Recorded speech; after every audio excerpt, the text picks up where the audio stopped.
ঈদ মোবারক, ঈদ মোবারক, ঈদ মোবারক। বেগমগঞ্জ সোনাইমুড়ি শিক্ষা ও স্বাস্থ্য উন্নয়ন ফাউন্ডেশনের চেয়ারম্যান, টেলিলিংক গ্রুপের ভাইস চেয়ারম্যান, এফবিসিসিআই এর সদস্য, নোয়াখালী জেলা উদ্যোক্তা পণ্য উৎপাদনকারী সমবায় সমিতি লিমিটেডের সভাপতি, science and engineering institute Dhaka Sanarpar এর পরিচালক ও বেগমগঞ্জ টেকনিক্যাল অ্যান্ড কম্পিউটার ইনস্টিটিউটের পরিচালক, বাংলাদেশ উশু ফেডারেশন ও খেলাঘর আসরে নোয়াখালী জেলা সহ সভাপতি মোহাম্মদ গিয়াস উদ্দিন মিঠু। তিনি যুব টিভির মাধ্যমে দেশবাসীকে শুভেচ্ছা ও অভিনন্দন জানিয়েছেন। আসসালামু আলাইকুম। সুপ্রিয় দেশবাসী,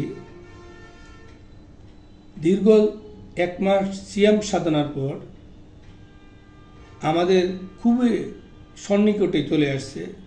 কয়েক ঘন্টা পরে মুসলমানদের পবিত্র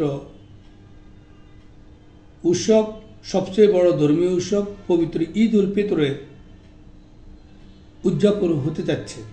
আমি এই আনন্দ গণমুহূর্ত পূর্বে আমার শুভাকাঙ্ক্ষী, বন্ধুবান্ধব, সাংবাদিক নেতৃবৃন্দ, ব্যবসায়িক বিভিন্ন সংগঠনের প্রত্যেককে আমি আমার ব্যক্তিগত পক্ষ থেকে, আমার সংস্থা এবং আমার প্রতিষ্ঠানের পক্ষ থেকে পবিত্র ঈদ উল ফিতরের শুভেচ্ছা অভিনন্দন জানাচ্ছি। ঈদ মোবারক, ঈদ মোবারক, ঈদ মোবারক।